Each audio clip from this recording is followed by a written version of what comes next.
नमस्कार। आज हम सब मिलकर एक ऐसी कहानी की पड़ताल करने वाले हैं जो जानते हैं, किताबों में नहीं बल्कि पत्थरों और हड्डियों में लिखी हुई है।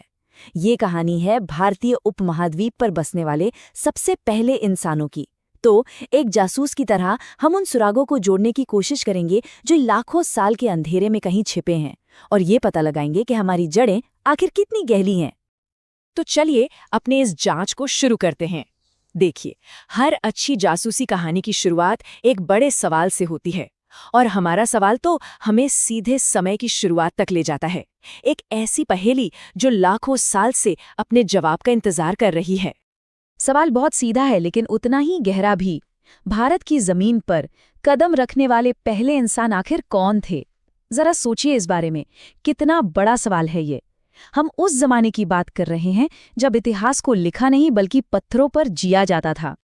तो ये जांच हमें ले जाती है पाषाण युग में, एक ऐसा समय जब इतिहास लिखा ही नहीं गया था।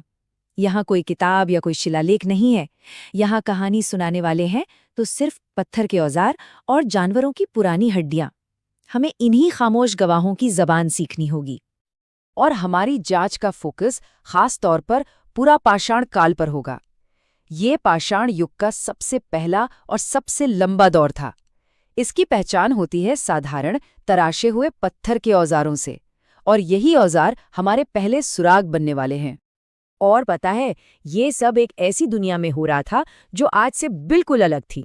भारत में ये संस्कृति पनपी थी प्लाइस्टोसीन काल में, यानी हिम युग के दौरान।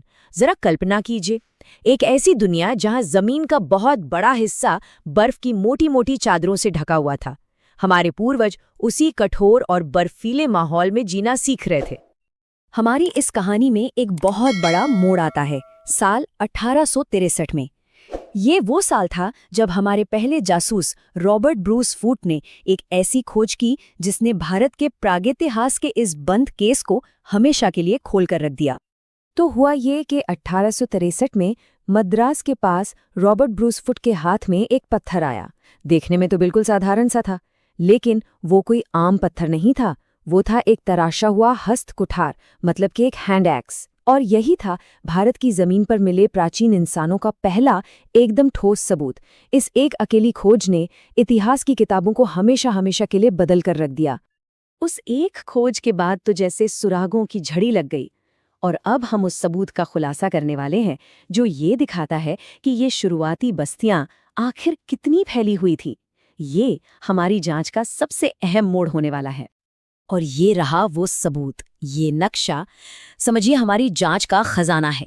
ये दिखाता है कि भारत के पहले निवासी किसी एक कोने में नहीं बल्कि पूरे के पूरे उपमहाद्वीप में फैले हुए थे। इस नक्शे पर मौजूद हर एक निशान एक भूली बिसरी बस्ती की कहानी कहता है, जहां हमारे पूर्वजों ने जिंदगी की पहली जंग लड़ी थी। तो चलिए अब इस नक्शे की कुछ खास जगहों पर जूम इन करते हैं। हम एक तरह से एक वर्चुअल म्यूजियम टूर पर चलेंगे और इन सबूतों को करीब से देखेंगे, ताकि ये समझ सकें कि ये लोग आखिर जीते कैसे थे। हमारा पहला पड़ाव है उत्तर प्रदेश की बेलन घाटी। यहाँ पुरातत्वविदों को जानवरों की हड्डियां मिली हैं। ये सिर्फ हड्डियां नहीं है, ये तो एक तरह से उनका मेन्यू कार्ड है। इनसे पता चलता है कि वे जंगली भैंसों जैसे बड़े बड़े जानवरों का शिकार करने में माहिर थे, जो उस समय के खतरनाक माहौल में एक बहुत बड़ी बात थी। चलिए अब चलते हैं नर्मदा घाटी। यहाँ हमारी जांच का सबसे सबसे जरूरी सबूत मिलता है। जानते हैं क्या? यहाँ मिली एक इंसानी खोपड़ी का जीवाश्म, एक फॉसिल। ये इस पूरे उपमहाद्वीप में मिले सबसे पुराने मानव अवशेषों में से एक है। मतलब ये एक असाधारण खोज थी।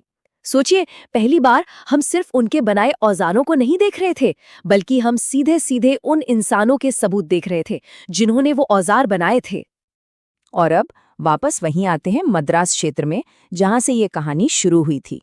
यहाँ हमें एक पूरा का पूरा टूल किट मिलता है, हैंड एक्स, क्लीवर और स्क्रेपर। हैंड एक्स शायद काटने और खोदने के काम आता होगा, क्लीवर मांस के बड़े टुकड़े करने के लिए, और स्क्रेपर जानवरों की खाल साफ करने के लिए।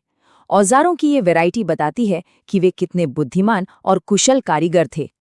तो अपनी जांच के आखिर में पहुंचकर अब वक्त आ गया है कि इन सारे सुरागों को एक साथ जोड़ें और एक फाइनल नतीजे पे पहुंचें। देखते हैं कि ये पत्थर और हड्डियां मिलकर हमें क्या कहानी सुनाते हैं। तो हमारी इस पूरी पड़ताल का नतीजा क्या निकला? सबूत बिल्कुल साफ हैं। पहले इंसान सिर्फ कुछ इलाकों तक ही सीमित नहीं थे, बल्कि पूरे भारतीय उपमहाद्वीप में उनकी मौजूदगी थी। वो सिर्फ जी नहीं रहे थे, बल्कि अपने कौशल से औजार बनाकर इस मुश्किल दुनिया पर अपनी छाप छोड़ रहे थे। भारत की ये जमीन इंसानी हिम्मत और लगन की सबसे पुरानी कहानियों में से एक की गवाह है। और हाँ, ये कहानी अभी खत्म नहीं हुई है। हर नई खोज के साथ इसमें एक नया पन्ना जुड़ता जा रहा है। ये पूरा विश्लेषण हमें एक आखिरी और बहुत ही गहरे सवाल पर लाकर छोड़ता है। आज हमारे लिए इस प्राचीन विरासत का आखिर महत्व क्या है? ये जानना कि हमारी जड़ें इतनी गहरी हैं, ये हमें अपने बारे में आखिर क्या सिखाता है? अगर आप लोगों को ये वीडियो पसंद आया हो तो आप लोग साहित्य प्रकाश यूट्यूब चैनल को अवश्य सब्सक्राइब और ऐसे ही रोज वीडियो देखने के लिए आप लोग कमेंट कर सकते हैं। धन्यवाद।